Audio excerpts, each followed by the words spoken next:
in Grand Forks. And time is certainly, and fairness, is going to be a very difficult commodity for us to work through this evening. We are going to give every candidate a 2-minute opening statement and a 2-minute closing statement.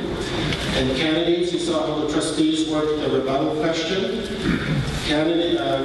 People who ask questions will not be allowed to ask every candidate the same question. So you need to be careful and manage your 2 rebuttal questions or options to make sure we get enough airtime here. So we again have taken a random draw to determine the order of speakers. And they are not sitting in the order they're going to be speaking, so bear with me if I make a mistake. I'm sure they'll be corrected. One of the other little questions or remarks that we received was that although the yellow folder does go up, some candidates were not necessarily seeing the 30-second notice. So I will also make a point of saying 30 seconds. So in case you didn't see the yellow folder, you'll know that you've got the warning, okay? So we will begin with the opening statements, and we're going to count on each candidate to introduce themselves, and you're going to do it in the spot you're sitting at. There's 3 microphones that we all need you to share, and the first opening statement will be made by Richard Fausten. Richard. Good evening, my name is Richard Fausten, and it didn't take long to be number 1.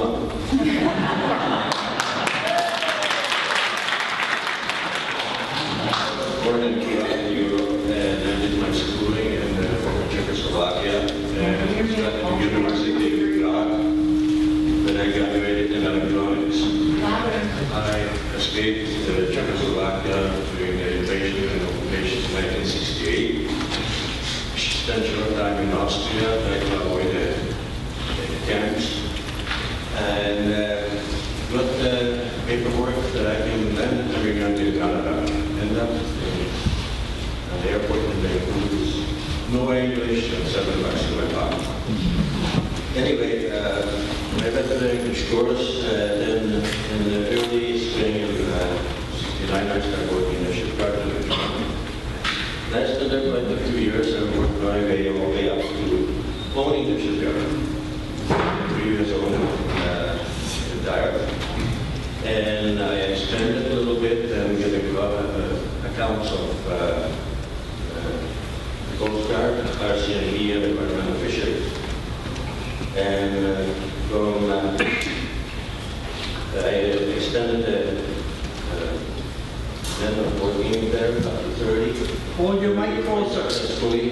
And then I retired in 1989. 30 seconds. And bought an RV park and met my wife and we married 2 years ago.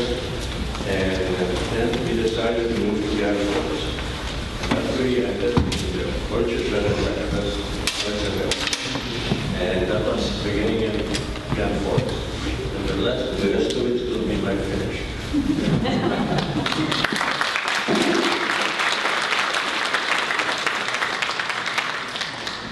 Neil Krog.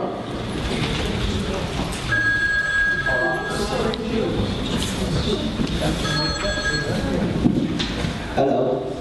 I would like to welcome everyone here this evening. For those that don't know me, my name is Neil Krog, and my wife Andrea and I came to Grand Forks on a honeymoon 27 years ago.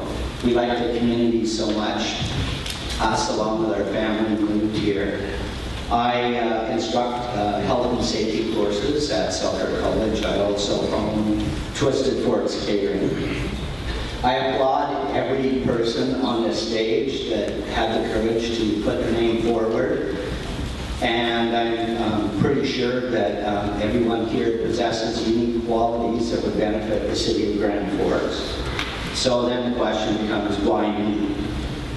In my time on council, I've seen things that worked, I've seen things that didn't work. This experience has allowed me to effectively work within the framework of what we call local government. I've served 15 years on council and more than a few years as on the board of the regional district.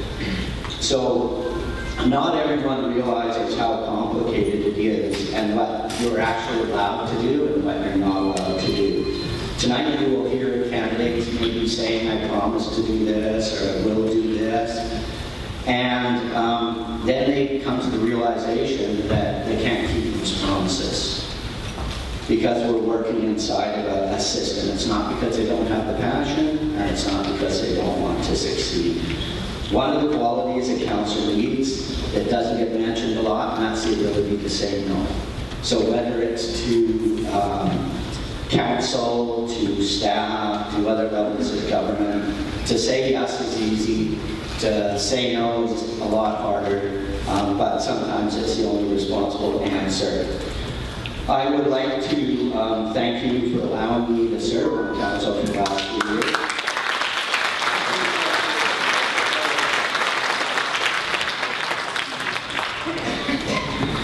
Okay, thank you, Neil. Our third speaker is Lorraine Dick. Good evening. You can please some of the people all of the time. You can please all of the people some of the time, but you can't please all of the people all of the time.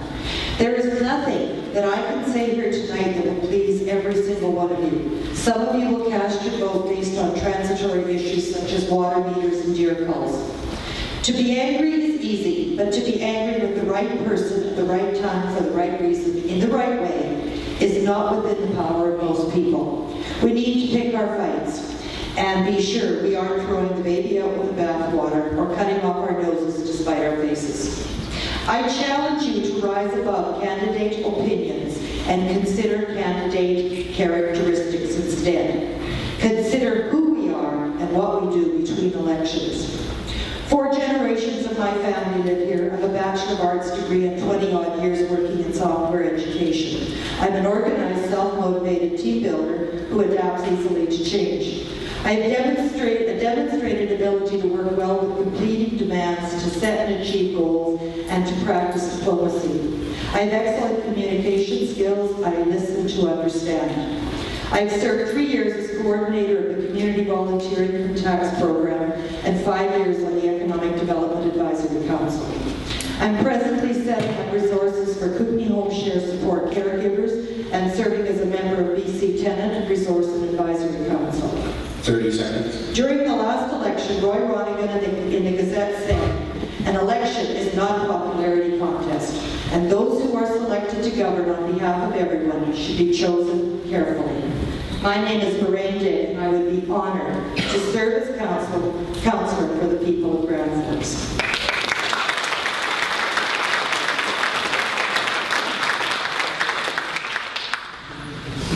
Thompson.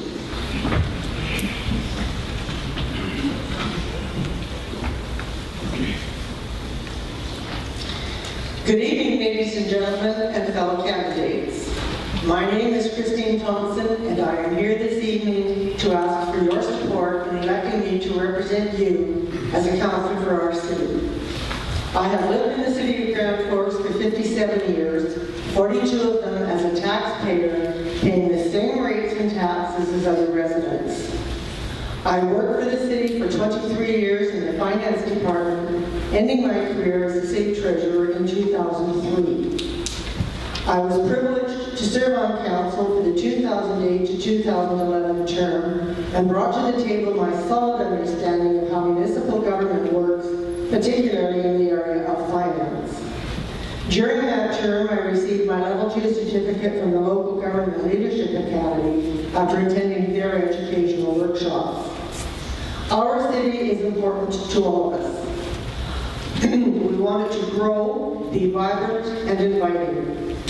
I believe that the current council and management team have made an excellent start on doing just that, and I would very much like to be a part of the next phase in the continuing development of our city.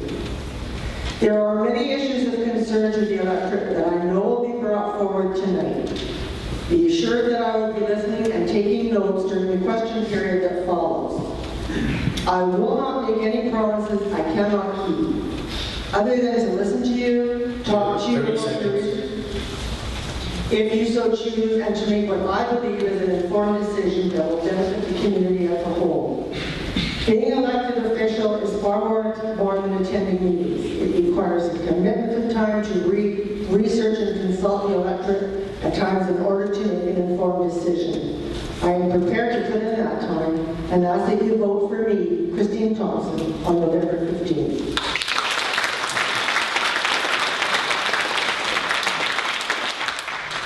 Julia Butler.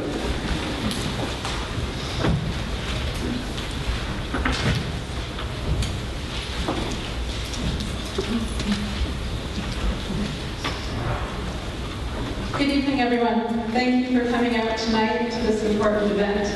Obviously, if you're here, it's because you're interested in voting. That's nice to see. There's going to be a big turnout this year, I think. As my introducer said, my name is Julia Butler. I've lived in the area for 10 years. I've been a homeowner and resident within inside city limits of Grand Forks for the past 7 years. I've worked at the Grand Forks Recreation Department for the past 3 years as a lifeguard and fitness instructor. I also own my own business of doing landscaping, and I have 2 small children, one of whom I still homeschool. So yes, I'm very busy, but they say if you want something done, ask a busy person because they'll find a way to fit it into their schedule. Unfortunately, if I sit on city council, I will have to give up my job at the pool as it's a conflict of interest with being on council. I will give you a bit more time to focus on council. I started attending the council meetings about 9 months ago because of an issue that I was very concerned about. And after going to many of the meetings, I found many issues within the town that I have a great interest in and would like to contribute to. One of them being infrastructure. I didn't realize that infrastructure across Canada is crumbling. Our infrastructure is about 100 years old, and our pipes are breaking and they need to be replaced. You all voted at the last election on a referendum to put money towards replacing these pipes. And so far, I haven't seen a lot of that done, and I'd like to focus on that. The same way that I run my own household. I pay cash for everything, I don't go into debt. I save up money and I spend it on important things.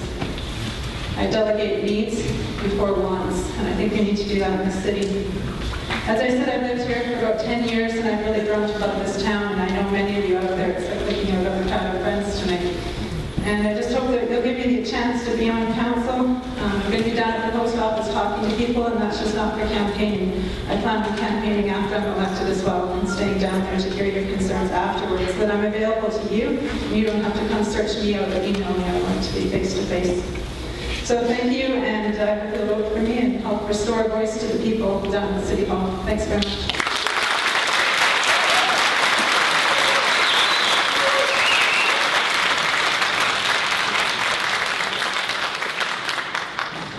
Gary Smith. Thank you. Hello, I am Gary Smith. 11 years ago, my wife Karen and I moved here from Abbotsford. Back then, I started an agricultural consulting business and worked with 2 of the largest nurseries in our area. Over the years, I have contributed to many volunteer organizations, most notably the 6 years I spent on the volunteer fire department.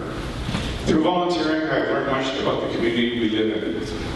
In 2011, I chose to use what I had learned to take on that greater challenge of helping to lead Grand Forks toward a future of greater vibrancy, prosperity, and community connectedness. Upon being elected in 2011, I set upon those things that were of keen interest to me: economic development, the deer issue, and our environmental challenges. On these topics, I could report many things. On the city's environmental challenges, the committee I co-chair can report that our city is well on its way to achieving carbon neutrality by 2030. With regards to the deer issue, the recent meeting with the Minister of Forest, Lands and Natural Resource Operations, Honorable Steve Thompson, has resulted in a commitment by his ministry to the establishment of a ministry-supported committee to address urban wildlife. And finally, with regard to economic development, as co-chair of the Economic Development Advisory Committee, we achieved many goals that we had set for ourselves and which led to our city receiving the prestigious Open for Business Award at this year's Union of BC Municipalities Conference. I would be happy to discuss at another time in greater detail these successes and other successes and future challenges, and I hope to engage our youth so that they can participate in leading our community forward in the next 4 years. Thank you.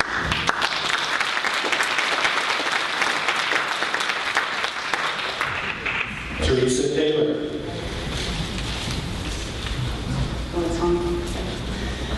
Good evening, citizens of Grand Forks. My name is Teresa Taylor, and I'd like to be your voice on council. I am running because I have the skill and dedication to represent our community in municipal government and to advocate for the needs of rural BC. My professional and educational background is varied, and this has prepared me well to serve in office.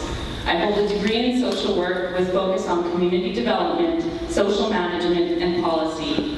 I have 20 years in social service experience and 10 years as a marketing and communications consultant. As a professional facilitator, I am called on to gather and share information, research and to write, and most importantly, to hear the voices of a diverse group of people and come to collective decisions. I believe these skills will serve my community well, and I look forward to the opportunity to work towards a vibrant Grand Forks. I have served for 2 years on the City of Grand Forks Economic Development Advisory Committee, advocating for a whole community and lifestyle approach to economic development, supporting arts and culture, education, and healthcare, amongst other things. I hear our community's need for economic diversity, planning for a healthy and sustainable future, and collaborative work through the region to raise the voice of rural BC. I want to be a part of a new leadership for Grand Forks, and I ask for your vote on November 15th.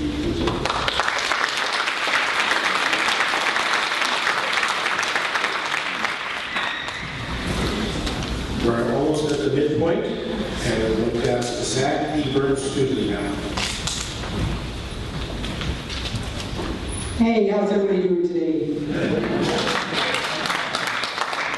My name is Zak Eburne-Stoodley. I'm a lifelong resident. I'm an active volunteer. I can't think of an organization I haven't helped with. This is my third time running, so third time's the charm. That'll be up to you guys, though. There are many issues in this year's campaign. There's everything from infrastructure to the usual deer to the depleting business community. There are many ways to address these. I hope to investigate those and, come up with some solutions to them. I'm in it for the long haul. Some people might just be running on one or two things. I'm in it for the long haul. It's my third time running. I'm a lifelong resident, so I am committed to all the issues that will come our way. Please contact me anytime you want with any comments, questions, or concerns. I do have these pamphlets in the back there that have my contact information. So please contact me anytime you want. And once again, thank you for coming out. I'm Zak Eburne-Stoodley. I'll pass over to the next person.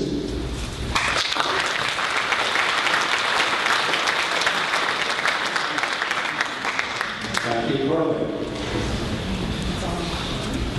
Well, good evening, everyone, and welcome. It's great to see such a good turnout. When there's such a turnout, we know there's issues that need to be addressed and concerns of so many people.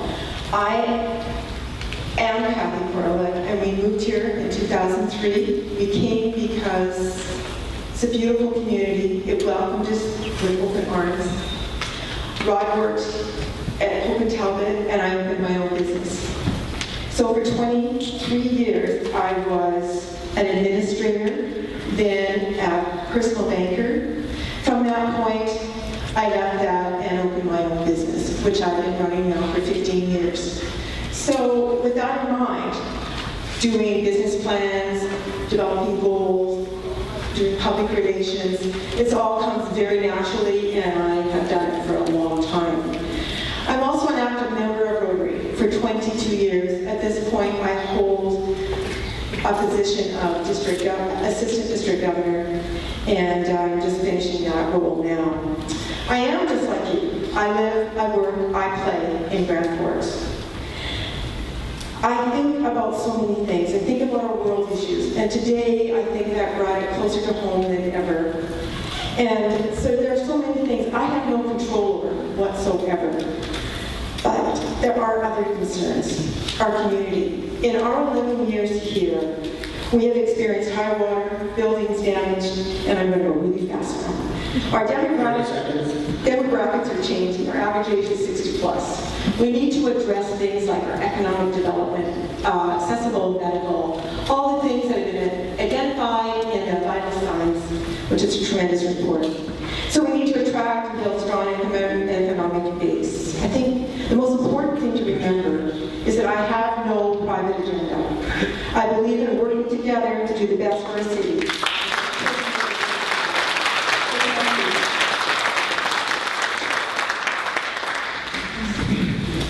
Our 10th speaker is Chris Hammett. Good evening, ladies and gentlemen. I first drove into Grand Forks in the spring of 1978, helping a friend move here from Vancouver. It was a vibrant little community, and if my memory serves me, I seem to remember it had several car dealerships, jewelry stores, bakeries, many restaurants, and hotels. When I decided to move here in the spring of 2004, I was quite surprised at not only the lack of growth, with the exception of extra foods, but the fact that Grand Forks actually seemed to have grown smaller. Having watched other communities flourish and almost explode by comparison during that same time span, I couldn't help but wonder why we seemed to be living in the land of the forgotten. Was it because people were becoming more mobile and didn't think twice about traveling to shop out of town, hence the lack of new retail and loss of existing ones? Were young people leaving the community after graduating to further their education, or because there's a lack of industry to keep them here? It appeared for the most part, new members of our community were seniors looking to retire, so job prospects were an issue for them. Was the lack of growth due to city red tape, making it too difficult for industry or investors to consider us? So many questions and no clear answers. Fast forward to 2012 when our new administrator, Doug Allen, was hired.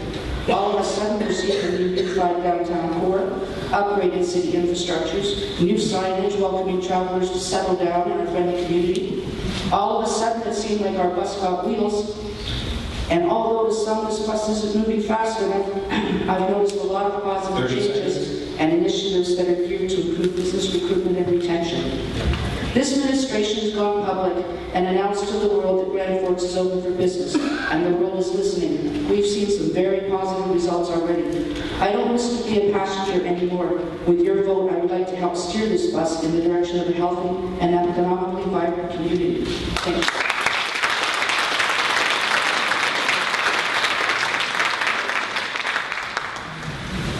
Podmoroff. Good evening. Anybody got a value?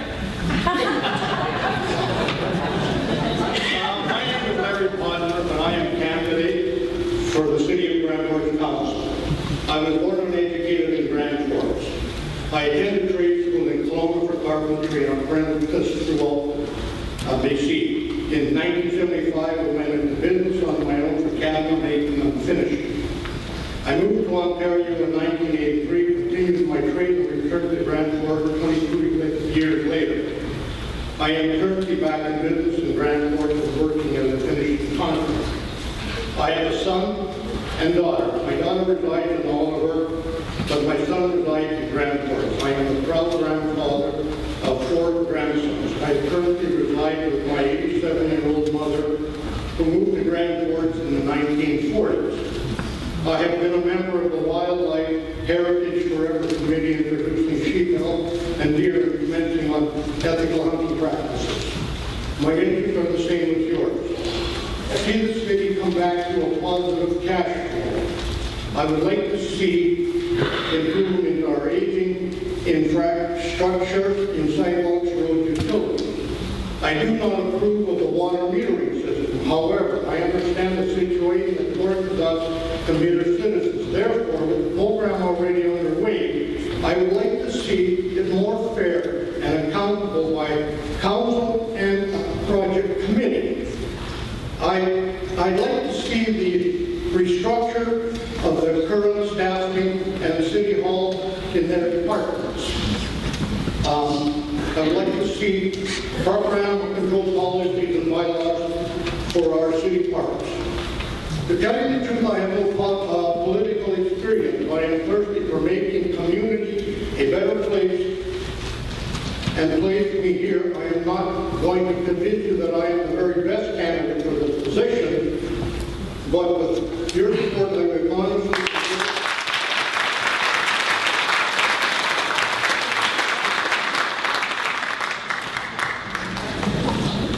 Okay, Baun Mark, please.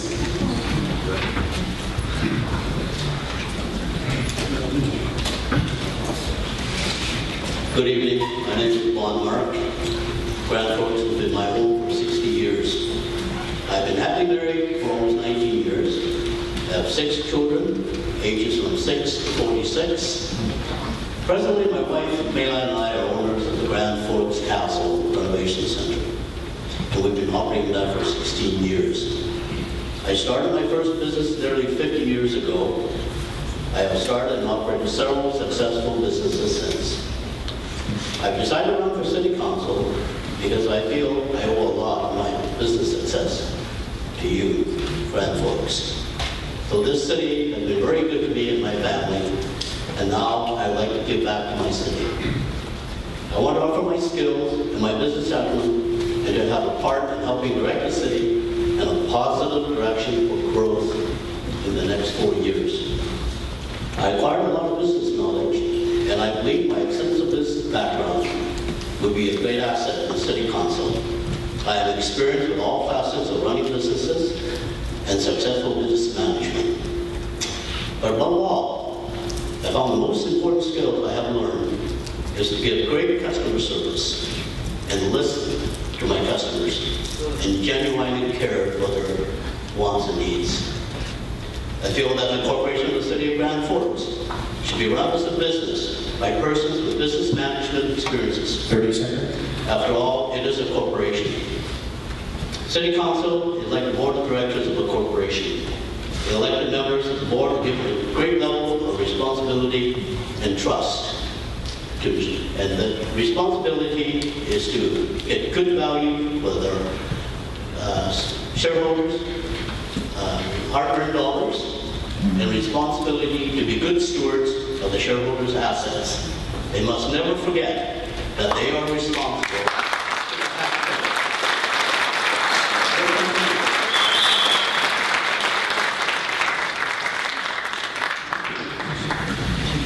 Michael Wirischagin.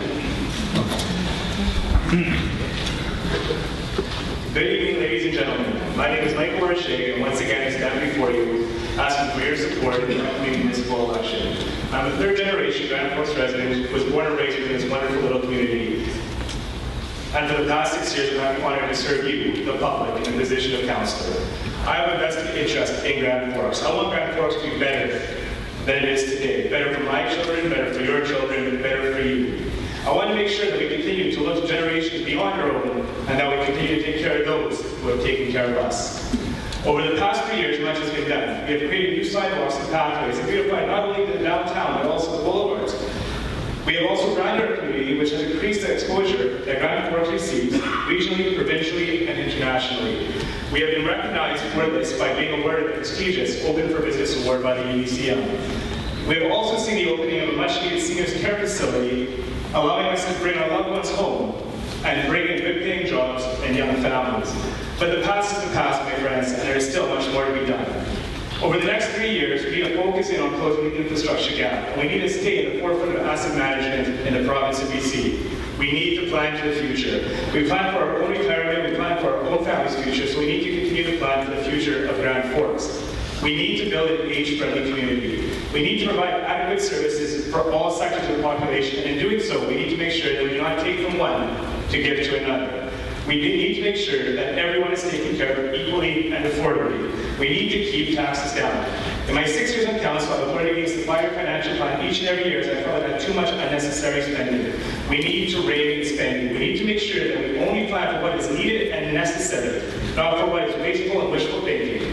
We need to make sure that everything we do as a city is value for money, and that is why I look to the future, my friends. I do not live in the past. And that is why on November 15th, I ask for your support, that you support me, Michael Wirischagin, and vote for you, vision, integrity, and a proven track record. Thank you.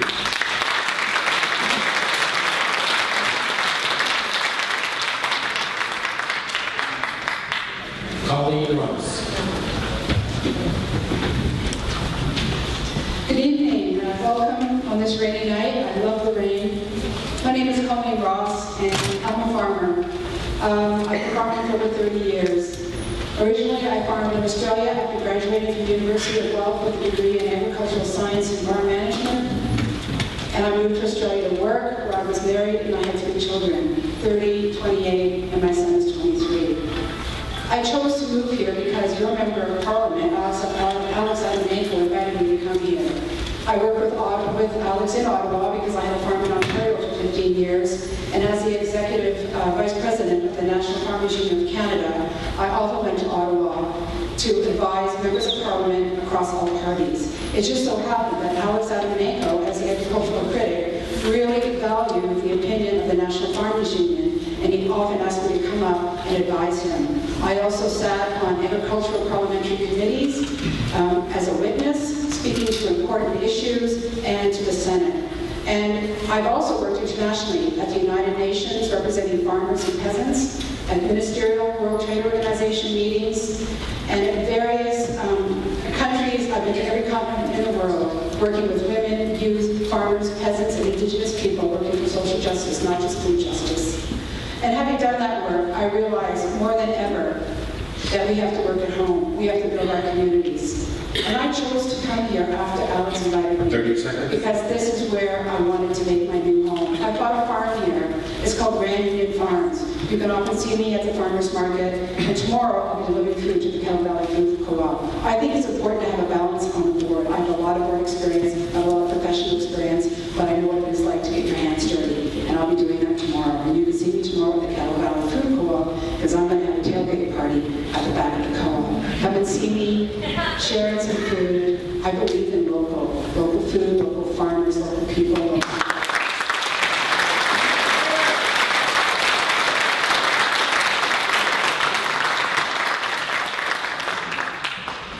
Monique Van Eywk.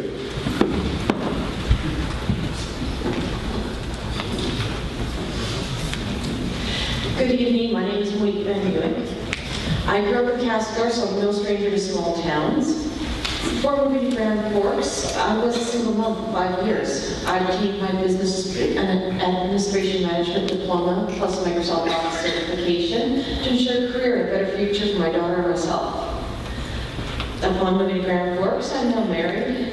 We have 4 children, ages 2, 9.5, and there's also 2 stepchildren, 14 and 15. And I've been a resident of the area for 3 years. My husband and I both work to pay our mortgage, bills, utilities, taxes, and care for our household. Before returning to work, I attended a group called Baby's Best Chance, which led me to becoming a mentor for some time. I also enjoyed the women's group at the Gospels Church every Wednesday. And now, when my work schedule permits, I enjoy taking my 2 youngest to the Friday First Nations gatherings at the Boundary Family Center. I can admit that when going back to the workforce, it was hard to find a job within my career field. It was not easy, but it was not impossible. I see since being here that our town is having problems. We're not thriving, we're not prospering. We face many challenges from provincial government cutbacks, stores closing due to retirement, and no post-secondary education, which leads our children to leaving after high school. Finding affordable housing is not easy, especially if you have a pet. Everywhere you go, there are rent or lease or sale signs. We need to build on that. We need to showcase who we are. We are very multicultural. We've got Métis, First Nations, Doukhobors, spiritualists, all within one town. We need to show the people who we are and what we can give them. It is time now to bring that forward. Thank you.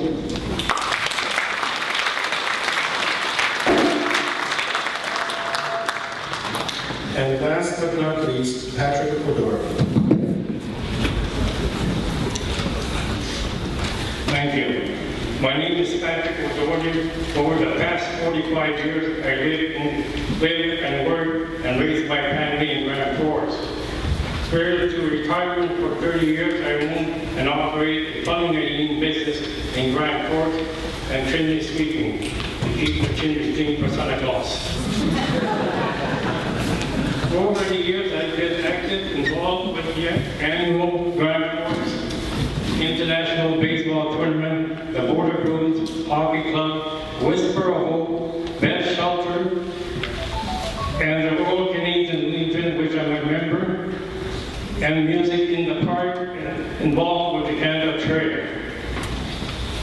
I also have 23 years experience as a counselor. During the last 3 years of council, we have upgraded community wells, which include installation of the generator on each well for the 24-hour protection in the event of a power outage, and save the taxpayers, City of Grand Forks, $6 million. We can have the bill of reservoir. Excuse me, I'll sit down for a second. We have also completed various other upgrades in the parks, campground, and downtown core. We have published a new fire truck, as well as recently complete the paving and upgrade to 68. 30 seconds. I understand that these are hard economic times we're experiencing, therefore, I would like to work and keep the tax low for residents and local business owners and industry. I would like to ask for your support for the coming election for another term and after retirement. Thank you.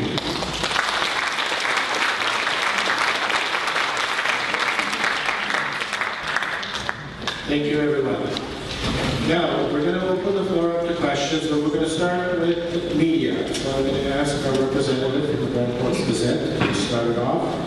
He will not be asking a question to every candidate. He will ask one question. We're going to give him an opportunity to ask 4 questions, though. And candidates, remember, you have those rebuttal options. You can exercise that twice. All right, first question. Okay, for Gary Smith, this past year the council was, I believe, just fixed 68th as far as the infrastructure, and a lot of them pushed forward to the future. I'm just wondering what do you think should be done about with roads and sewers and water structure in terms of improving the infrastructure?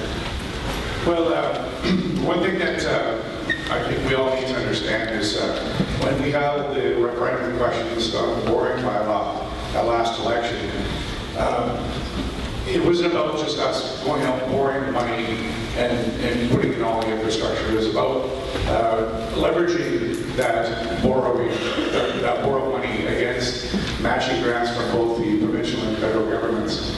If we had gone ahead and just borrowed the money and done all that work ourselves, our community and every taxpayer here would have been on the dole for the amortization of the entire amount, which would have meant a severe and unrealistic rise in taxes.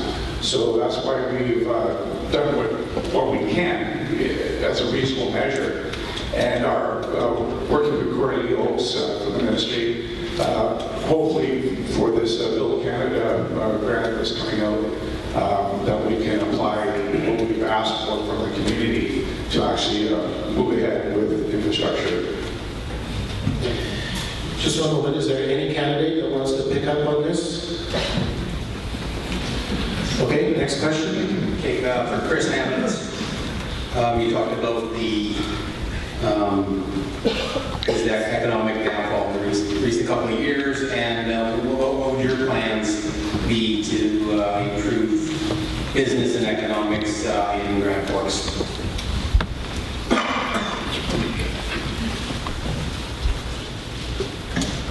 Actually, I think things are on track to recovery. I'd like to be part of the team that continues on that track. It has gone down from what I've seen, but like I said, in 2012, it's been starting to change. What we're seeing right now with empty storefronts is the city can't do anything about landlords that want to retire. And all we can do is let the world know that we have something to offer here and make it attractive for them to come and settle and hopefully open up new businesses.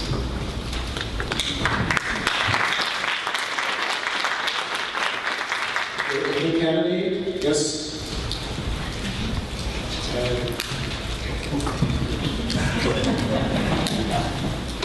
Well, I'd like just to say that we need to be open for business and not just hoping for business. We need to get specific on what kinds of companies we want to see come to town, what type of industry we want to see here. We've got to be specific because we don't want to end up with a company that's going to pollute our rivers or destroy our air quality. And so this is what type of corporation do you think would flourish here? And then let's go out but let's go and find them. And you know, just talking with people the last little while down at the post office, you guys have all got great ideas about how you can help fix this community. One suggestion I heard the other day that I thought was interesting was for the storefronts downtown, they're all quite large spaces, and when you go to places like Nelson that are prosperous, all their stores are small little boutiques. And perhaps if we could subdivide up those stores and make them smaller, the rent could be smaller, we could fit smaller stores in there, and they might have a better chance of making it. So I got lots of ideas, but I'm going to get cut off, so I'll have to go back to that.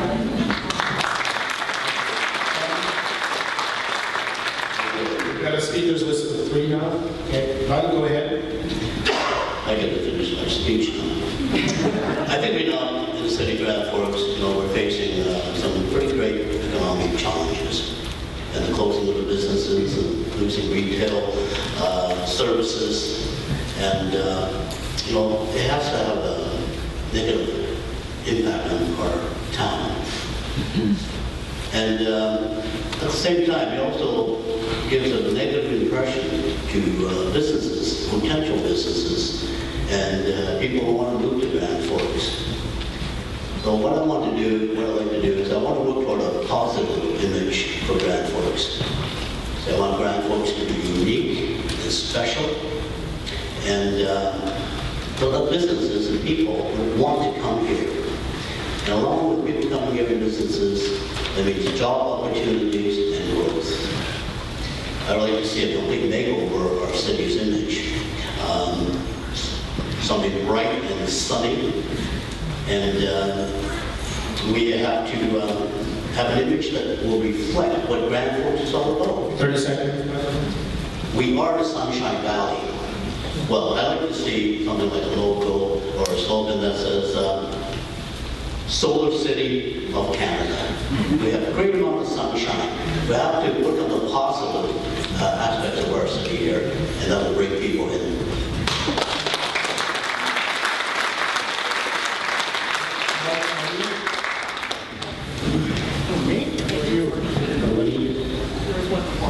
What was it?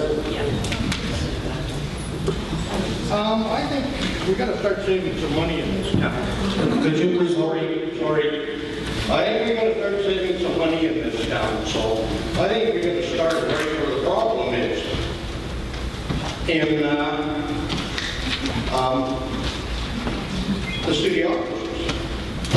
We're getting a lot of expense that we don't need. And we also got to go into their departments. We need work done, not coffee breaks. We have too many coffee breaks. 30 seconds. This is where I think we should start one point, but then we've got a lot of other points we have to go through. But this is one big policy to get going. Thank you.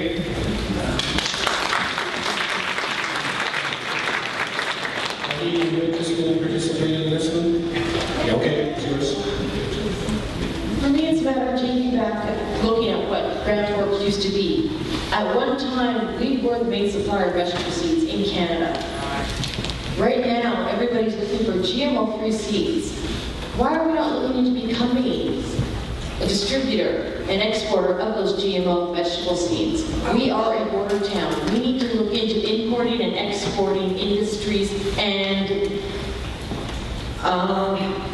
it's just chances. We need to find those to bring them in. We have connections right to the coast. We are a main town for transportation. We need to help build upon that. Thank you.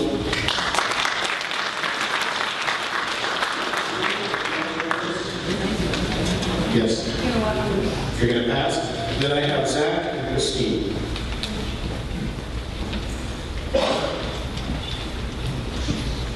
In terms of the retirement businesses, when people decide to retire for whatever reason and close their doors, a good solution to that some communities have worked with is setting up sort of like a co-op program. So then the city, the community as a whole, buys that building. I'm not talking about it coming out of the city's pocket. I'm talking more like the Phoenix Foundation, when you or whoever wants to donate some money, and that money goes towards purchasing that building, which would also maintain the jobs that that business may have, and keeps those products in here. Right now, we have no real clothing stores. You know, if we had a program set up like that, then we might start a clothing store and a couple of jobs.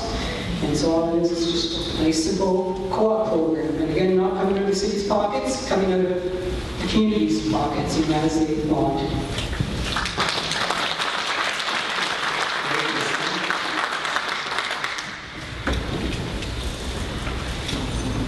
No one likes to see the empty storefronts on Market Street, Market Avenue. There's been retirements, illness that have resulted in a business having to close. But having said that, we're going to encourage small business to come and set up in our city. We have to support them. Too often, too many people are taking their dollars and spending them out of our city. 30 seconds. And so I would encourage all of us, myself included, that if we are fortunate enough to regain a good quality clothing store, a shoe store, another drugstore, or whatever business comes in, that as a community, we support them.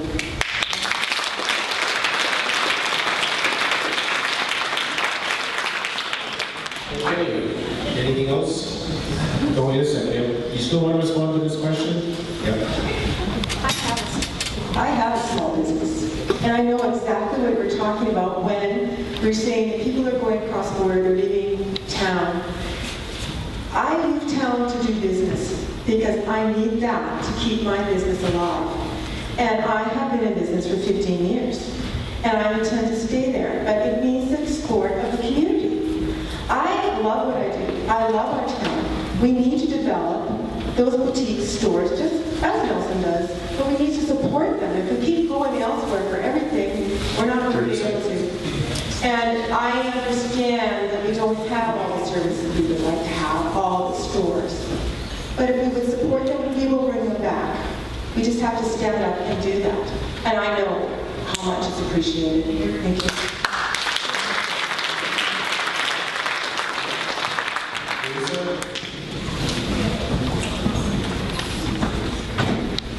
I'm going to just take that one step further. I think when it comes to somewhere like Market Avenue, the original intent of Market Avenue was to be for services, for boutique type services, as opposed to services for locals, the hair salons, the insurance places, and those are valuable services. We need those in our community, but I think there should be some initiative to guide the way that development happens in the city. And so if we want people to come to a Market Avenue, then that should be in Market Avenue as opposed to a service avenue.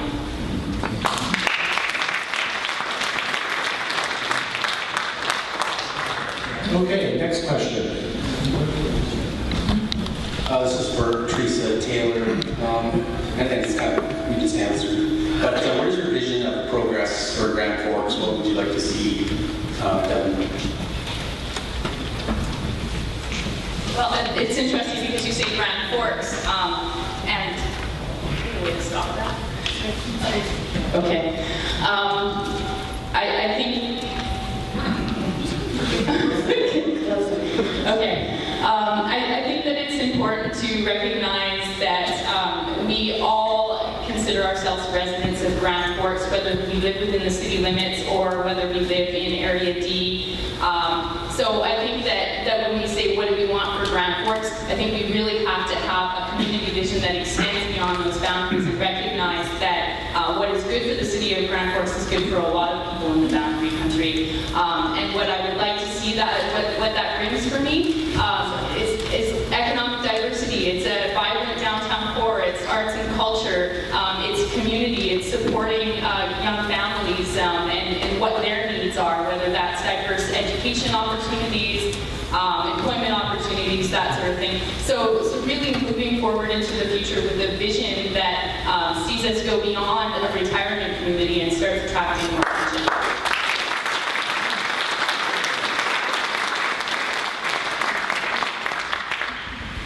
Any other candidate want to pick up on that question?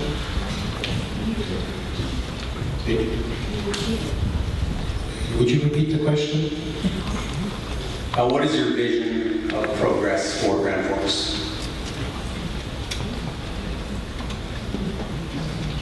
You're going to go for it, Julia? Colleen? Sorry. Thank you. Having recently been here, I've only been here for a couple of years now, and I have traveled extensively. One of my visions is not a Walmart or McDonald's. What we need to do, as been said already, is we need to really, really support the businesses that are already here.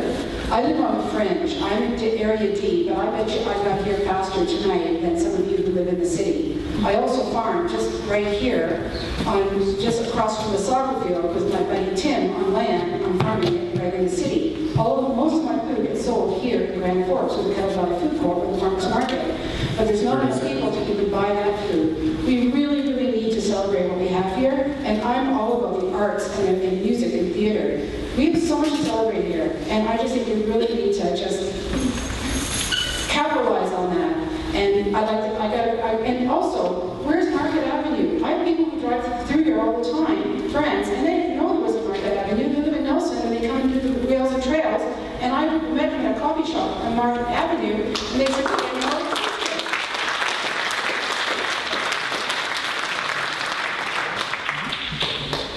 Okay, next question. Okay, this is my last one for Julia Butler.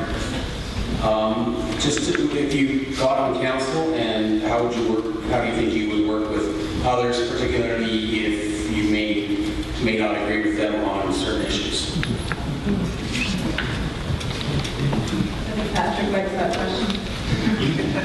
I've played on sports teams my whole life. I've been used to competition, and I've been used to playing with many different people, and a lot of times with sports teams you end up switching teams, and the next year you end up playing against your competition. If people are doing a good job and they have the best interests of this town at heart, I think we'll work together just fine.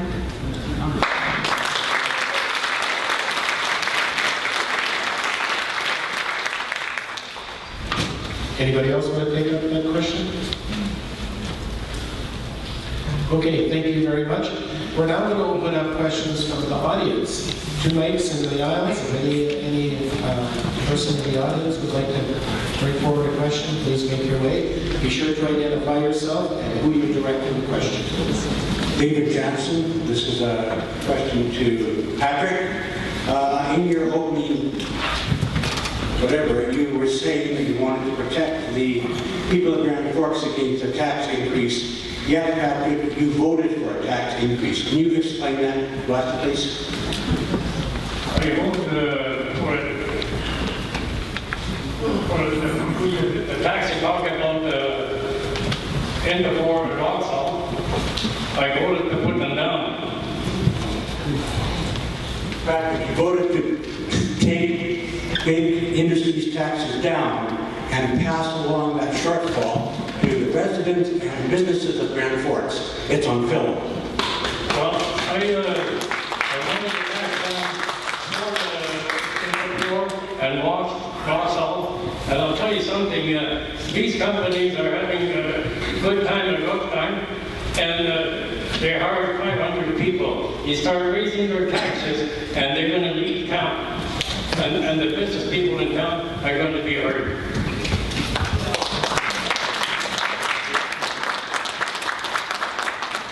Next question, we'll go to the other mic. Hi, I'm Nadine Hyberg, and my concern, I'm deeply concerned about the water meter issue. I spoke, and he said on the coast, I don't know if it was Abbotsford or Surrey, when they introduced the idea of water meters, and people said, no, we don't want them, so they dropped it. Here in Grand Forks, there was a petition submitted by John Seminath, who collected 800 signatures against the water meters. When the city applied for a water meter grant, they were turned down 3 times, and they decided to use the gas tax money to... Okay, Nadine, you need to get to the question. Okay, I would like to ask Julia, because the people of Grand Forks don't want water meters, would you pick up the ball and recycle the whole program just to put everybody back on the positive edge again? Because people like me have spent 30 years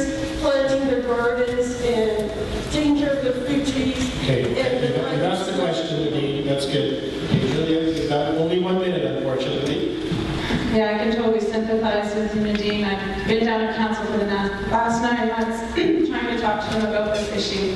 And if I were on council, first of all, I don't want to lose a lot of money for the city. They're locked into a contract right now with Neptune that we haven't even been allowed to see the whole contract. So first of all, we have to take a look at that contract.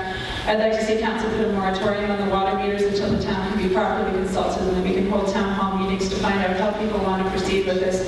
Number one, I don't think council has any right going into anyone's homes here and forcing their way in. It's pretty much.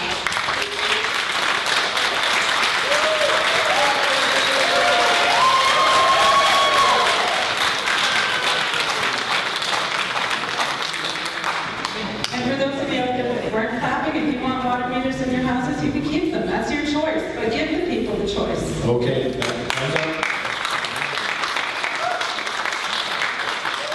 Anybody else like to pick up any question?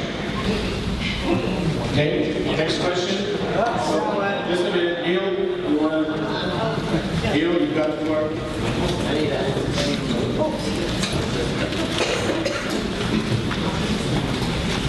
I am one of the existing council and I support water meters for various reasons, everything from conservation to protecting valuable resources. We have had to date over 1,020 meters have been installed or been booked to be installed. The company has been very supportive, or the community has been very supportive of the program, and there have been very few complaints. Any complaints have been addressed immediately. Contrary to what is being said, the city is within the 30 seconds. Also, if for some reason the meters leak and cause damage, the city will address the problems immediately and will not expect the owners to cover any of the costs.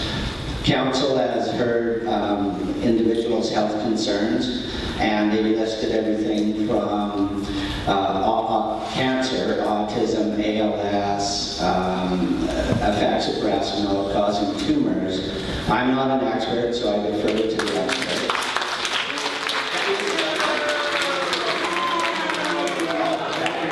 Thank you, Neil. I'll use it as a wrap-up. Okay, lady over here. Oh, wait a sec. Chris wants to weigh in. Yeah, thank you. The petition was referred to, and over 800 signatures. It's my understanding that the petition was presented at the city in dribs and drabs. I asked recently if I could see the petition to verify all of the signatures against the voters list that I have as a candidate. And I was advised that I would have to go through the Freedom of Information and Protection of Privacy Act, that personal information relative to the signatories to the petition would have to be removed. So I have not pursued that. Okay, last call.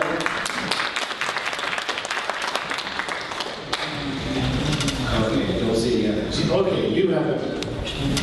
Hi, my name is Bella Clay, and I'm a member of the BC Women's Institute.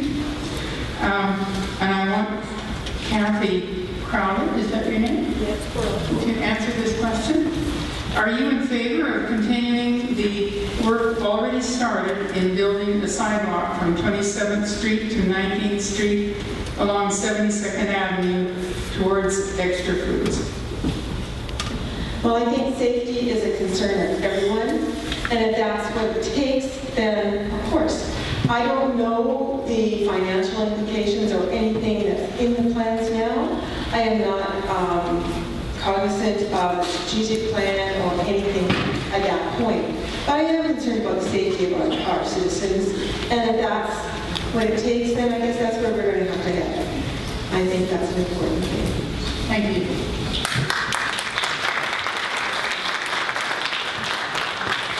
Anyone else want to exercise one of their rebuttal? No. Okay, go to the next mic. Ron Stevenson, OR, resident of Area D. I want to put this question to Wirischagin. Michael, in your opening statement, you mentioned that you were an advocate for youth and the future of the city.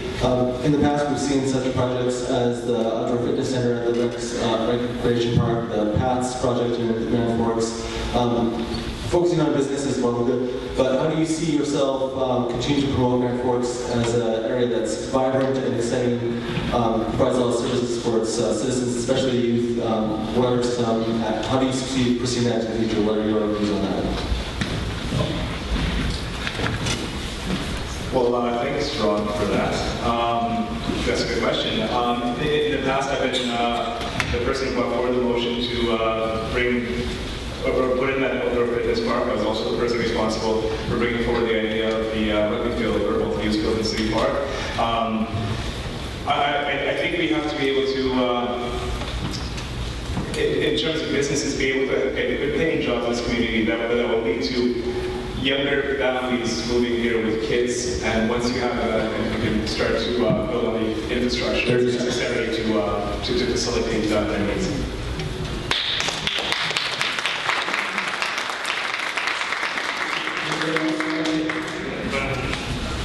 No one else? Michael? Okay, go ahead. Yeah, I just want to say that I feel we really do need more things for our youth to do in this community, and I'm all for supporting anything that's going to give our youth things to do and activities. Like myself in the past, when I was 30, 40 years ago, when I was 30, 40 pounds lighter, I was a karate instructor, volunteer for the youth, non-profit karate club here. 30 seconds. Okay, so take like, I was St. John Ambulance cadet superintendent for the youth, and there's a number of things. I support the local hockey teams and any physical activities that we might have here to just direct our youth toward more recreation activities as we do.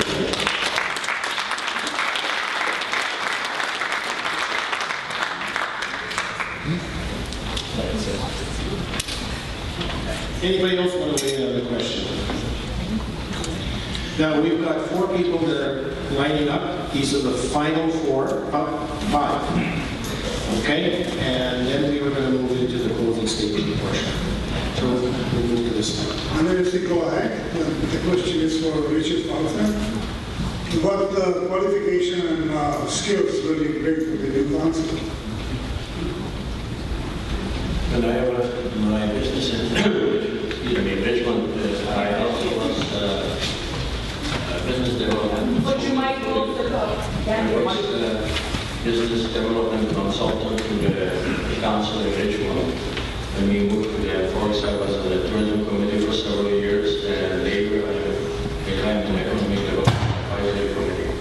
And I feel that I could be, my knowledge from business, I could be a good input for the council, and also I would like to restore the connection between the council and the citizens in the discussions, not to be harsh, and also not to be shy to call ourselves 30 seconds. civil servants again.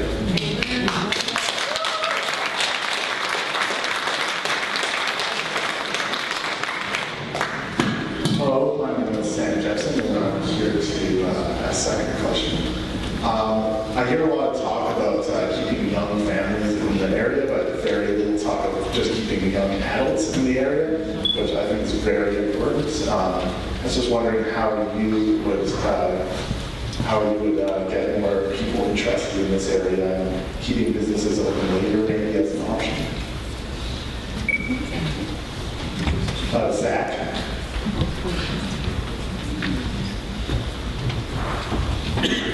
Just as a business idea, I always thought somebody having, to keep it sustainable for all the businesses involved, having some sort of business that's coffee shop, bistro during the day and nightclub at night, I think that would definitely help, keep somebody here. In other ways, definitely try to look at getting more jobs here because, well, we're both on the same team looking for jobs and we can barely find any, right? There's just no jobs for youth. Everybody wants these things. They want degrees or something for any jobs worthwhile unless you go to one of the restaurants, which I love working at a restaurant, but, got to keep a roof on your head too. But for sure, try to attract businesses that'll keep youth in here. Maybe talk to some potential investors and say, hey, you know, what about this? Or talk to maybe Kokomo's wants to team up with another business and have a nightclub at night, right? You know, there's different options like that, but definitely needs to be done.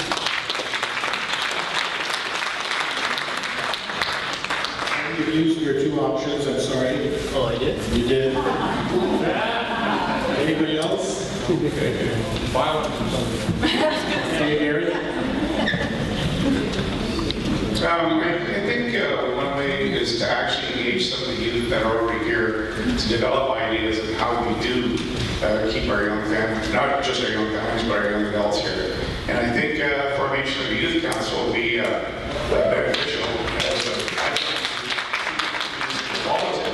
I've got an email in with Sarah Graham, who is the coordinator for the City of Victoria's Youth Council, and I've asked her if she can provide some information and tips on how we might do the same for Grand Forks. So that's what I'm looking forward to.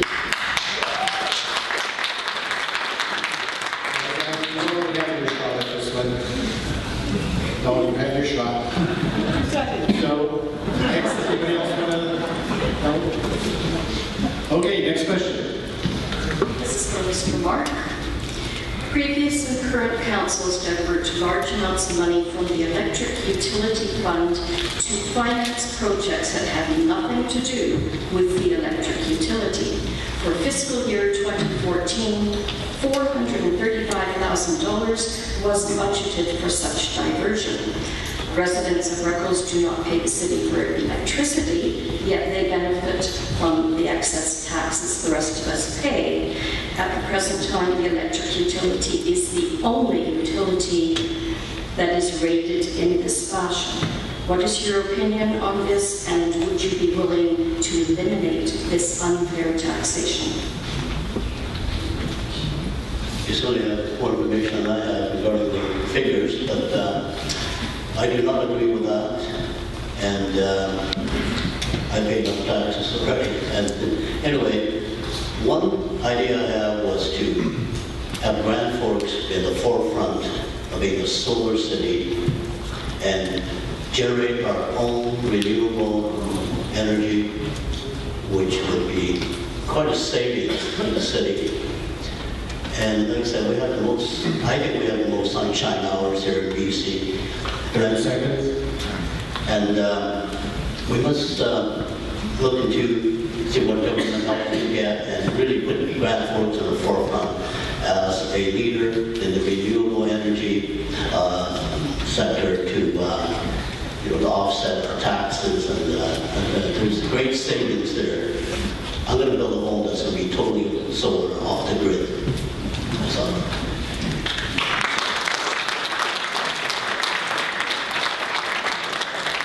anybody else want to exercise a rebuttal motion? Okay, next question. Sure. I'm Graham Watt. I work on the Kettle River. It's part of my job to kind of keep my fingers on the pulse of the Kettle River and also pay attention to what's going on in the world. Many of you spoke of growth in the city, and Chris Hammett, I want to ask you to start the conversation there. Nature is finite, and the world is unraveling. In the last 30 years, we've lost 50% of animal biodiversity in the world, and global climate disruption is having an effect near and far. So this has challenges both in terms of emissions as well as in terms of adaptation and resilience. So could you present a vision of what resilient and sustainable growth is in an area in rural BC that's dependent on transportation and extracting resource use? Well, I think high-tech industry is a good option. Their location could be anywhere. They don't need to be in a large city. Grand Forks would be a prime location for them. Environmentally friendly. I'd like to see a more diverse variety retail sector that would stop people from leaving town to go buy things. Because when somebody leaves town to go and buy, whether it's clothes or shoes or even leaving crossing the board of routine gas, they're going to buy something when they get something else in the town. So we need a stronger retail sector with bigger variety to encourage people to stay here and support local.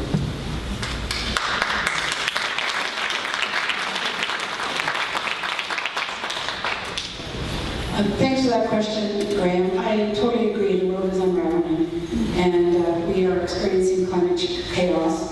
Grand Forks is an arid zone. I lived in Australia. It is an arid country. I know what it's like to live in an arid country, and this is an arid zone.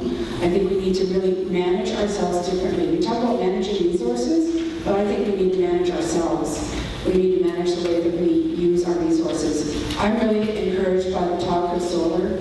I think we need to look at genuine green technologies, such as solar, and green jobs. And there's something called transition towns, which are low carbon footprints. Yes, we need sidewalks, and we need genuine bike lanes to encourage people to ride their bikes and to walk. To make this town just be a green town. And hey, yeah, let's make it a GMO-free town while we're at it.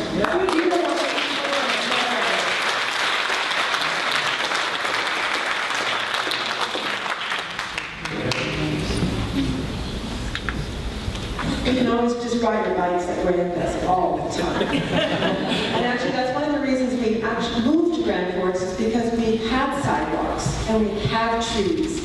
And I treasure my maple trees. I know Rod may not because he has to rake all the leaves.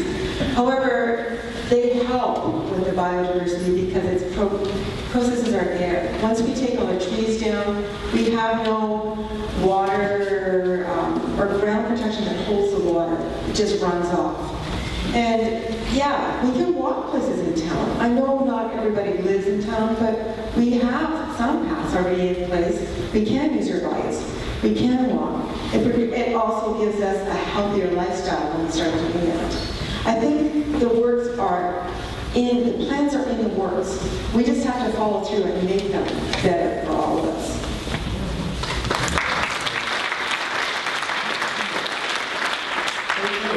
Our last question. Hi, my name is Arlena Wallace, and this comment slash question is actually for the current council because the new people running for council this time around could not possibly be held accountable for what I'm going to ask. I'm curious as to why there is a marijuana dispensary in Grand Forks, specifically on 68th Avenue, and why, as a resident of 68th Avenue, was I not consulted about this along with my neighbors. What's next? Pedophiles moving into our neighborhood and us not being told about them? You need to ask one specific councillor. I don't know who's accountable, who did this, who decided it. It's an open question to current council members. You have to pick somebody, and it's not someone who's going to volunteer for this.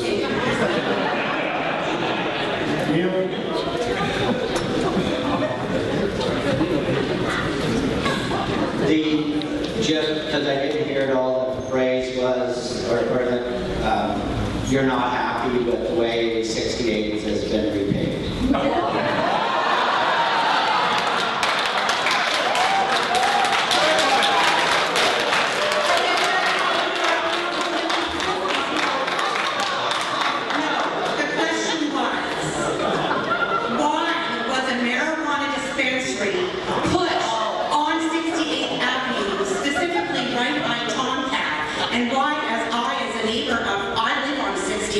Why wasn't I or my fellow neighbors informed of this before it ever opened? Apparently it's been up and running for 3 months. So what's next? Pedophiles in our neighborhood? We do. Okay, now to the question. All I heard was 68 part. The city has nothing to do with where business sets up in its own property. That's the answer. The city didn't do anything. Why weren't we told about it before it was going up? Okay, this is a follow-up question. I understand you're upset, but yeah. So the way business works is if the property you want to open a business in is zoned properly, you open the business. You don't have to tell your neighbors that you're opening a business. And it's not the responsibility of the city.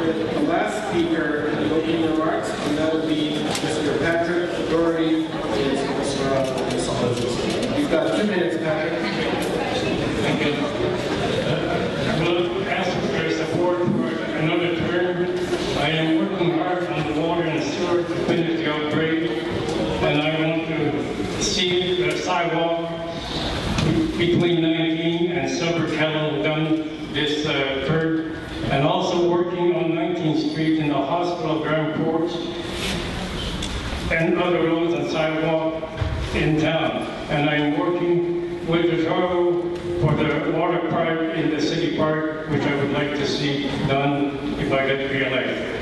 Thank you very much.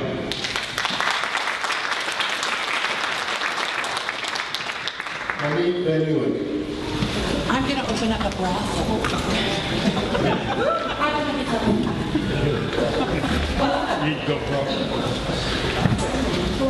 Well, I'd like to start off with saying that I don't have all the answers, because I've never run for council before. But I am a hardworking, dedicated person. I will listen to you, the people that I will work for to ensure the answers are found. I've looked into the deer calling to find out that it is a provincial government authority responsibility for purview and monitoring the calling. Myself, I am opposed to deer calling when it cannot be justified and done humanely. Calling is a short-term unstable solution, in particular discrimination calls recently conducted in several BC communities who may not cover the right deer species, gender, class, age, that are most concerns of residents, costing taxpayers hundreds of dollars per deer killed. That alone is the reason that I, once on council, would like to work with the Deer Advisory Council to develop a humane and justified solution to the urban deer. I feel that together, as a community, we have the ability to grow and change this town. As a future hopeful council member, I would like to be there to help you and this town grow, to be your voice as a citizen of this Grand Forks, as a taxpayer of Grand Forks, to ensure we are all served fairly. Thank you.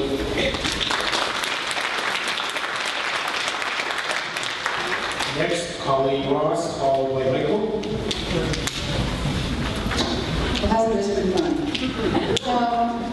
I believe in multi-generational communities. I love multi-generational households. I have the pleasure of having my daughter, her partner, and my newborn grandson with me here.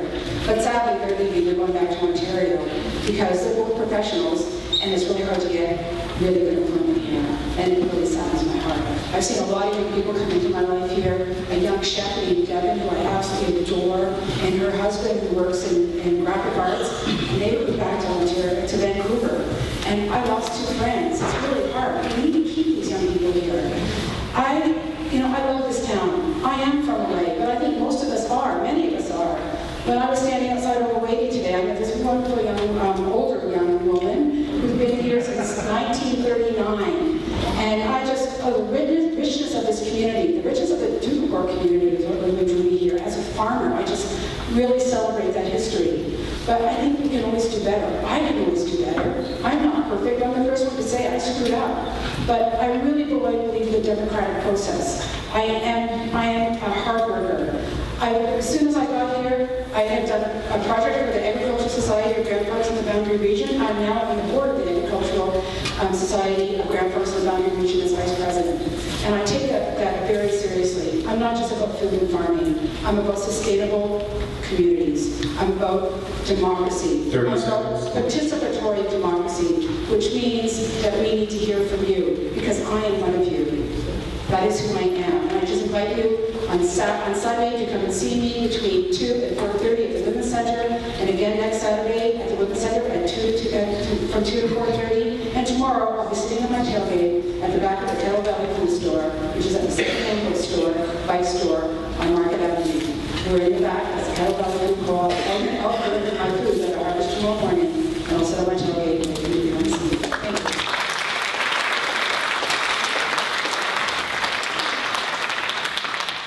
Thank you. Wirischagin, followed by Baun.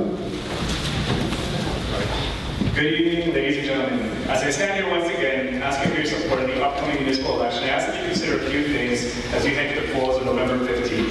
First off, with 16 people running for 6 spots, education and experience are of the utmost importance. I studied urban geography, city planning, and political science at UBC after graduating from here at GFSS, and have since completed a certificate in local government financial administration, as well as a national advanced certificate in local government administration from Dalhousie University. I also run a small business.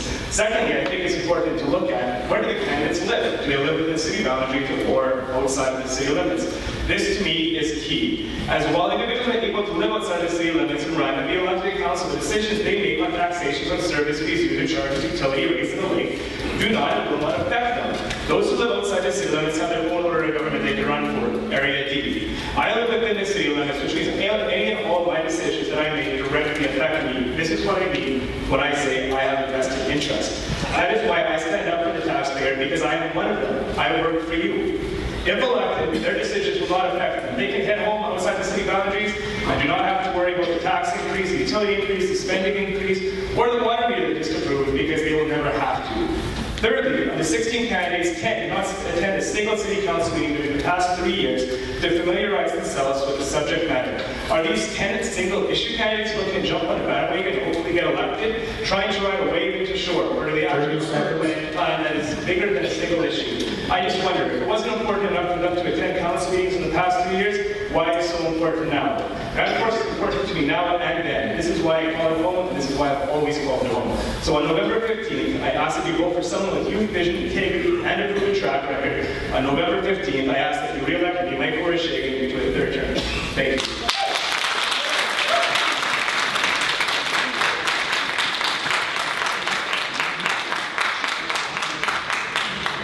Okay, Baun Mark, followed by Larry. Well, my share of impressive references.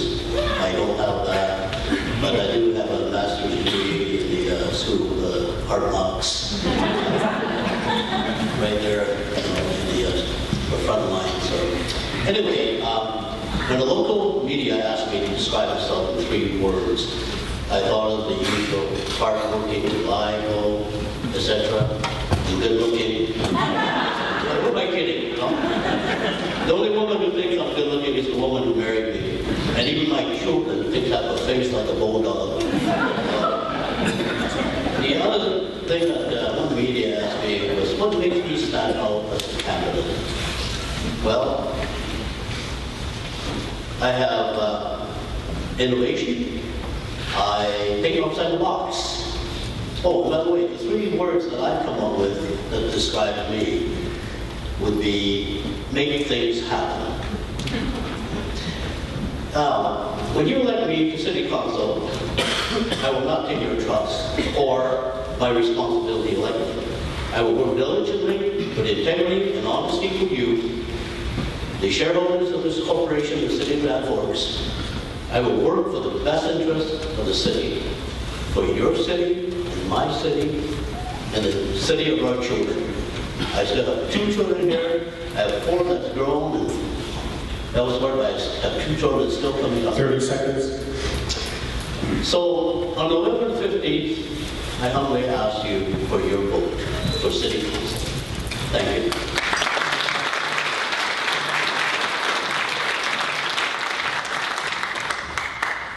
Next speaker is Larry Podmoroff, followed by Chris Hammett. Larry, take it away. I don't have a lot to say, but we need things done. We have problems with drainage, roads, sidewalks. We have a history in Grand Forks.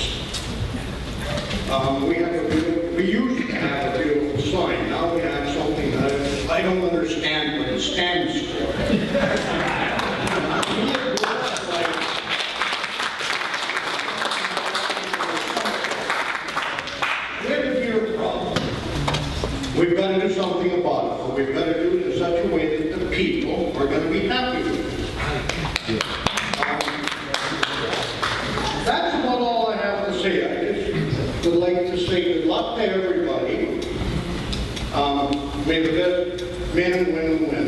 Thank you.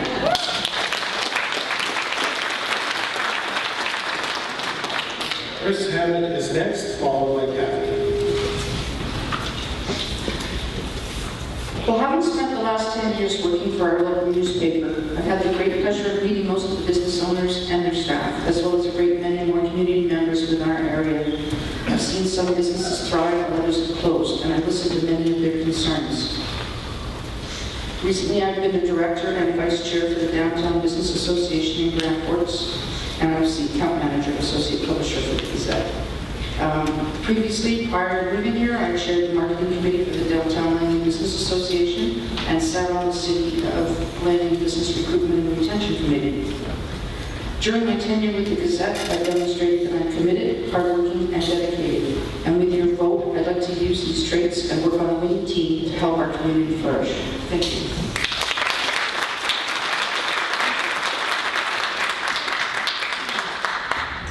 So I've listened to all other candidates, and good luck to everyone, and I decided that I have only held 2 jobs in my whole life outside of my home. I worked in a bank for 23 years. I've had my own business for 15. So obviously, I'm very steady and stable. And I love what I do. I get to meet people all the time. It's just a great job. And this morning I found that our world changed once again. I was thinking about how inconsequential we are in the overall scheme of things. Then I realized it begins with us, the grassroots. It's up to us to ensure we do the best we can for our community, to protect our resources for now and the future. And in closing, I will leave you with a few promises. But before I do that, I do live and I do work in the city of Grand Forks, right downtown actually. So my promises are to listen to your concerns, and I always do that. To respect all your opinions, whether I agree with them or not. And if I don't know the answer, I will find it and I will get back to you. I will pay attention. And lastly, the other night I heard someone say, I'll vote for you if you reply to my emails. I will do that. So thank you for your time and your attention. Please vote for an informed council. Remember, I am just like you. Cast your vote for me, Cathy Korolek, on November 15th. Thank you.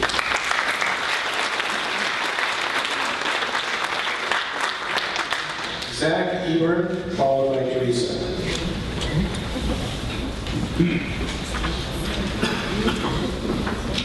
I'm just going to quickly address the how do we keep youth here and attract youth question before I get into my statement here.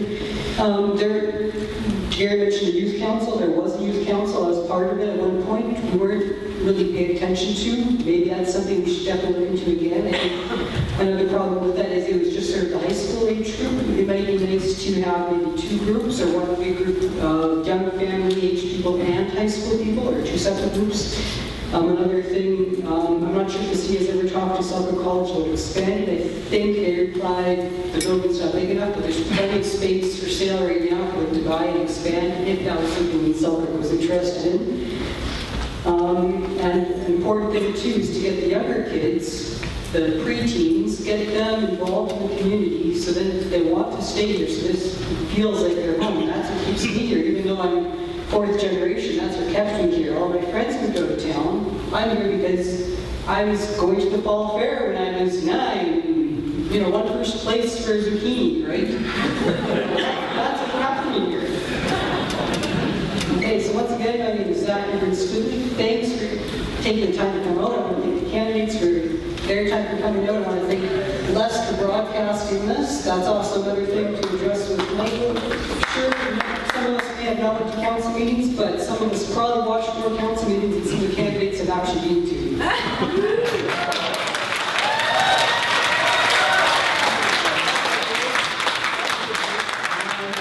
Thanks for James for putting this all together. Thanks for Tom for writing sound for me. Once again, I'm Zak Eburne-Stoodley. Feel free to talk to me. I'll probably be cleaning up tables and everybody's cleared it up, but talk to me anyway.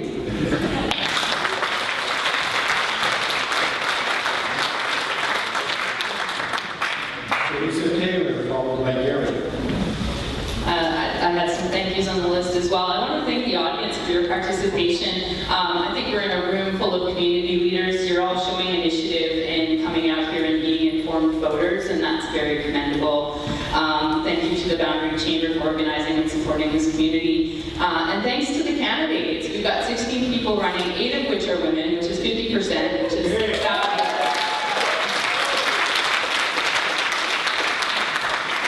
and it takes a lot of courage. It's a thankless, highly criticized position to be in, for sure.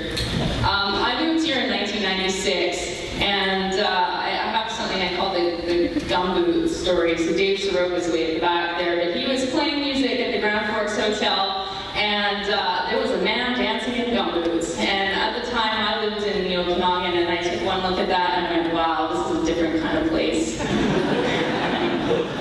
But I think what that represents to me is the spirit of this community, which is full of hardworking and genuine people. And that's the spirit that I believe in. And those are the qualities that I want to see us leverage. And I think that that is our role here on council, is to engage the community and find that power in those numbers. I want to see us plan for future growth that maintains values, that maintains the quality of life for the people that we have here in our community. And I want to make our rural voice heard by aligning with the region. We're a small community. We live in a bunch of interconnected small communities across the boundary region. And I think in order for people to hear us, we need to band together. So again, I ask for your support at the polls on November 15th. Thank you.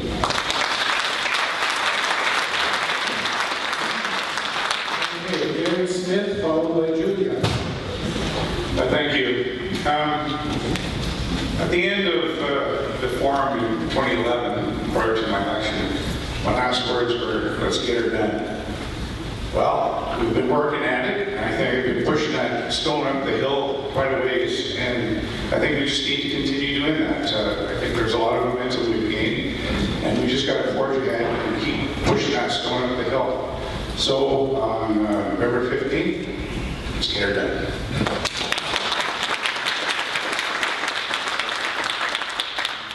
To stand up and stretch your legs. You guys have been here a long time. Michael Wirischagin had a good talk about people coming up to council meetings and living within city limits. And I have taken a lot of time to those council meetings, but another thing you have to do when you go to those meetings is read the hundreds of pages of reports and policies and a lot of community charter, the Sustainable Community Development Plan. And so I have kept myself informed on these issues. But what I've noticed is that the provincial and federal governments make policies that they kind of force down on communities that they have to do if they want to meet grants. And that can be kind of challenging, because I think as council we ought to be taking our directives from the bottom up, taking our directives from the community, and then advocating the provincial and federal governments to listen to the members in our community. So that's what I'd like to do. I'd like to get specific on issues rather than saying generally, let's improve economics, let's improve this. I want to find a specific thing and then go after it. I've read a lot of these reports and they're very general, and I'd like to see things narrowed down and action taken on them. So yeah, if there's anything else you'd like to contact me about, I'll be down at the post office whenever the rain stops. You can come in and talk to me there. And there's a lot of people up here that had really good talks tonight, and it's going to be a tough decision for you, but just because you're good at public speaking doesn't mean you make a good candidate. So take the time maybe to come down and talk to these people one-on-one and see who they are. Thanks for coming.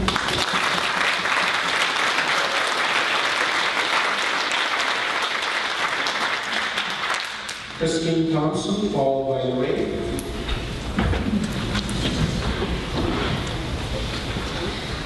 Let me begin by thanking the Boundary Regional Chamber of Commerce for sponsoring this evening's forum, and thank you, Michael, for once again so ably facilitating it. I live in the city of Grand Forks. I pay property tax and utility levels to the city of Grand Forks. I have a vested interest in how our city is run and managed. As the current president of the Phoenix Foundation of the Boundary Communities, Director and Assistant Treasurer of the Grand Forks and District Welfare Society, Treasurer of the Boundary Peace Alliance, Member of the Gilpin Grasslands Committee, former Secretary-Treasurer of the Boundary Restorative Justice Program, former Chair of the Concerned Citizens for Community Health Care, a 6-year director on the board of Hardyview Lodge, and a 13-year director of the Grand Forks District Savings Credit Union, I have demonstrated my commitment to our city and its citizens.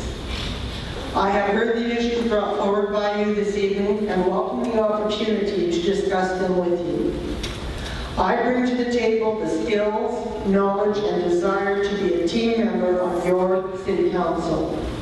I am honest, reliable, and responsible. I ask that you vote for me, Christine Thompson, on November 15th.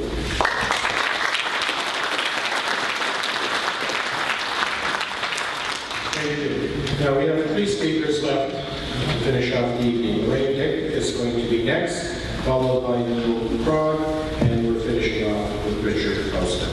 So, Lorraine. Thank you.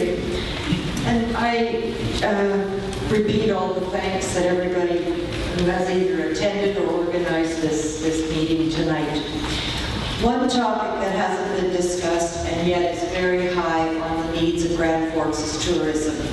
I've served on the tourism committee of the Economic Development Task Force. I've been gone through 12 years of reports. Every single report has recommended that Grand Forks and the Boundary create a destination management organization. A destination management organization allows accommodators to charge a bed tax. Another tax. Now, this bed tax is being paid by almost every tourist in BC except here.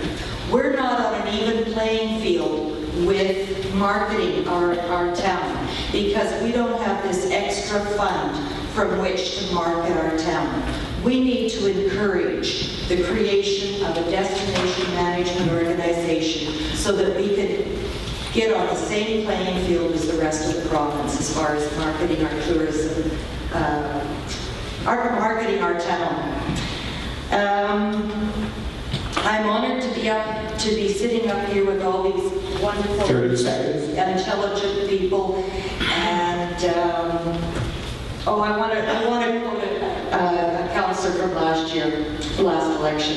He said that in order to function properly, a city must seek and not discourage public input. Communication and decision making must be inclusive of and responsive to all our citizens' needs.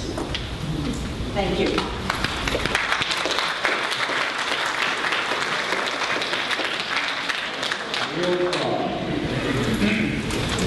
Okay, I was just going to say good night,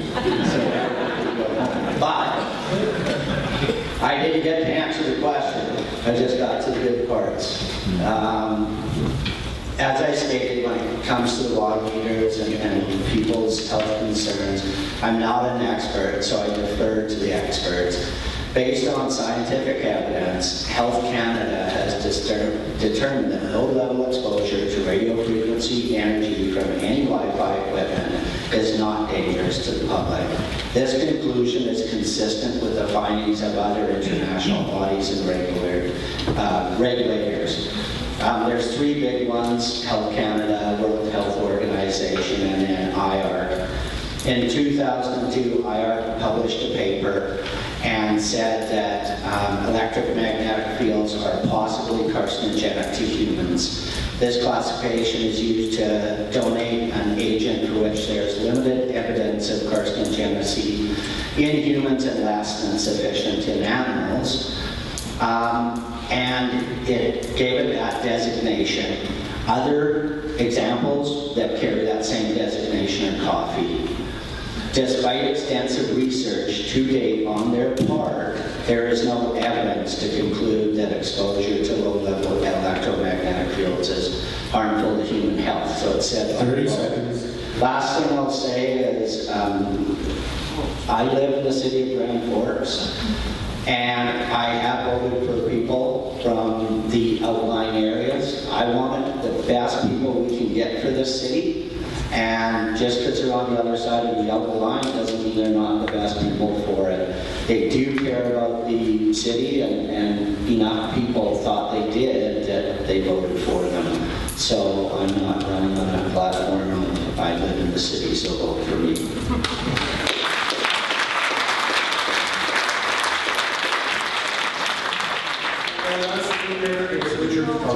Richard. Wow, from first to last in no time. Anyway, I told you earlier what I said offer to the people who can voice that I get elected. I can stand behind that. And also I put something a little bit on the back burner when I started when I was in the advisory committee. And that is transportation between Grand Forks and Kelowna for medical trips, affordable transportation in a slow minibus. And I've investigated the situation that is happening between Kellow Falls and Spokane Airport. It is curable. The first time we tried it, it fell on no financing, and that probably has to be sorted out and put it in place. That's my goal, and that's what I'm offering to you. If you feel like I deserve the X, please go ahead. I would say good night. That's my job. I think it's been good.